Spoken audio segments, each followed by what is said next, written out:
அனைவருக்கும் ஆர்சிசியின் அன்பா வணக்கங்கள். இனி நம்ம என்ன பார்க்க போகிறோம்னா, பொருளாதாரத்திலேருந்து முக்கியமான ஒரு 25 நாட்கள் பார்க்க போகிறோம்.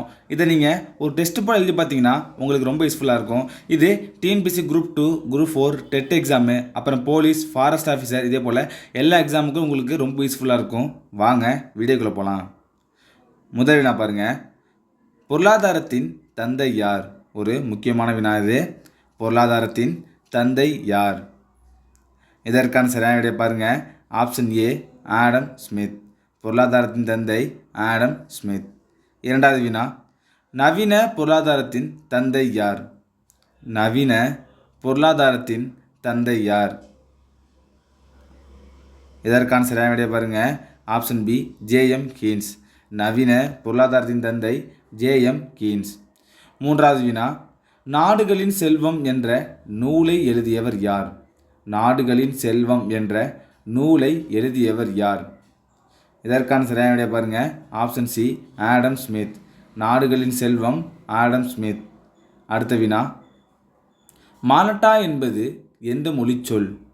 மானட்டா என்பது எந்த மொழிச்சொல்? இது ஒரு முக்கியமான வினா. மானட்டா என்பது எந்த மொழிச்சொல்?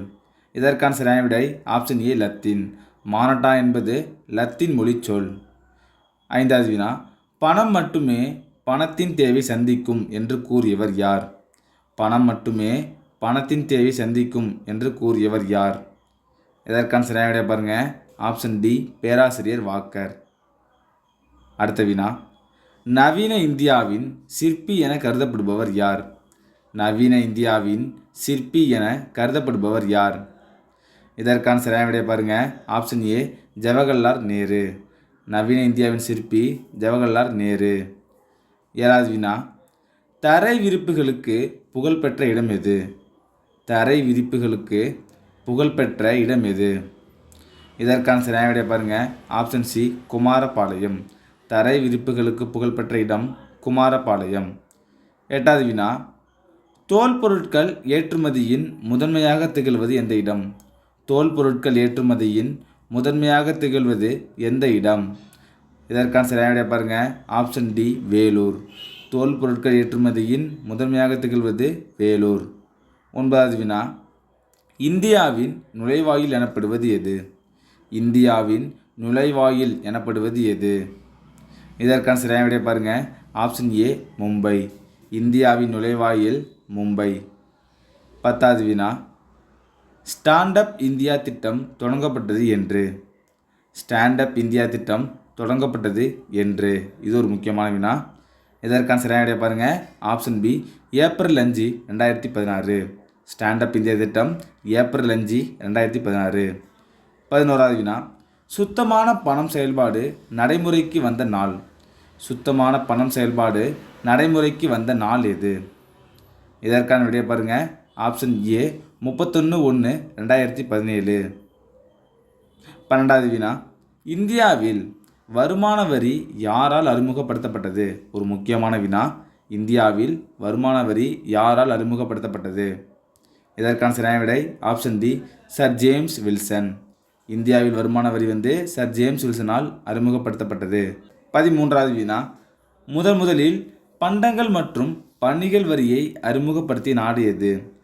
முதலில் பண்டங்கள் மற்றும் பணிகள் வரியை அறிமுகப்படுத்திய நாடு எது? இதற்கான சரியான விடை பாருங்கள். Option B, France. 14வது வினா. உலகமயமாக்கல் என்ற பதம் யாரால் கண்டுபிடிக்கப்பட்டது? உலகமயமாக்கல் என்ற பதம் யாரால் கண்டுபிடிக்கப்பட்டது? இதற்கான சரியான விடை பாருங்கள். Option D, Theodore Levitt. உலகமயமாக்கல் என்ற பதம் தியோடர் லெவிட்டால் கண்டுபிடிக்கப்பட்டது. 15வது வினா. உலகளாவிய பொது வழங்கல் முறையை ஏற்றுக்கொண்ட ஒரே மாநிலம் எது? உலகளாவிய பொது வழங்கல் முறையை ஏற்றுக்கொண்ட ஒரே மாநிலம் எது? இதற்கான சரியான விடை ஆப்ஷன் பி, தமிழ்நாடு. உலகளாவிய பொது வழங்கல் முறையை ஏற்றுக்கொண்ட ஒரே மாநிலம் தமிழ்நாடு. 16வது வினா. ஜிடிபியின் நவீன கருத்தை உருவாக்கியவர் யார்? ஜிடிபியின் நவீன கருத்தை உருவாக்கியவர் யார்?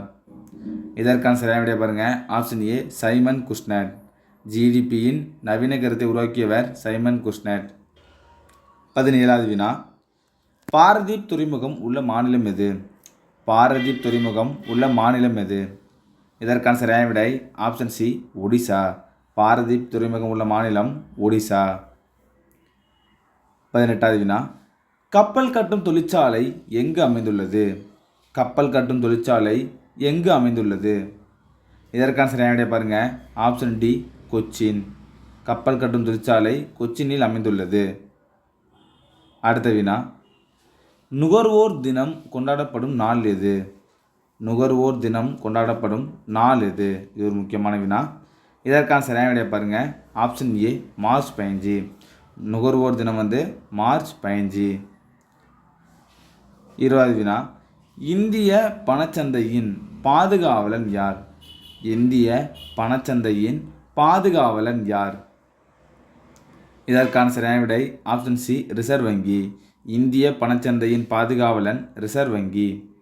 21வது வினா, இது ஒரு முக்கியமான வினா, நல்லா பாருங்கள். மக்கள் தொகை கோட்பாடு பற்றி கூறியவர் யார்? மக்கள் தொகை கோட்பாடு பற்றி கூறியவர் யார்?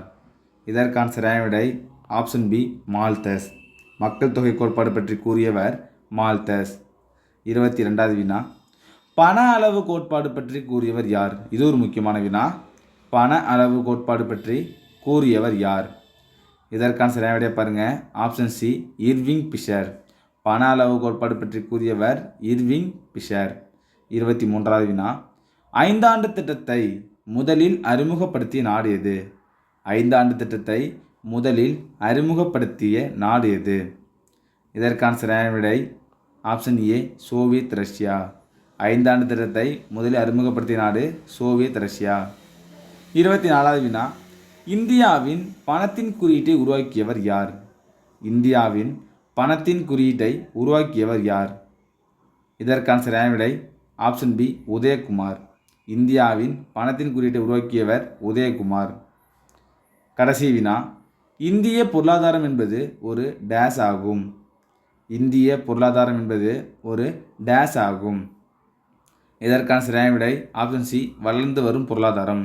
இந்திய பொருளாதாரம் என்பது ஒரு வளர்ந்து வரும் பொருளாதாரம். நண்பர்களே, இன்றைக்கி நம்ம பொருளாதாரத்திலேருந்து முக்கியமான ஒரு 25 வினாக்கள் பார்த்தோம். இதை நீங்கள் டெஸ்ட் எழுதி பார்த்தீங்கன்னா உங்களுக்கு ரொம்ப யூஸ்ஃபுல்லாக இருக்கும். நன்றி, வணக்கம். நாளை மற்றொரு சந்திப்போம்.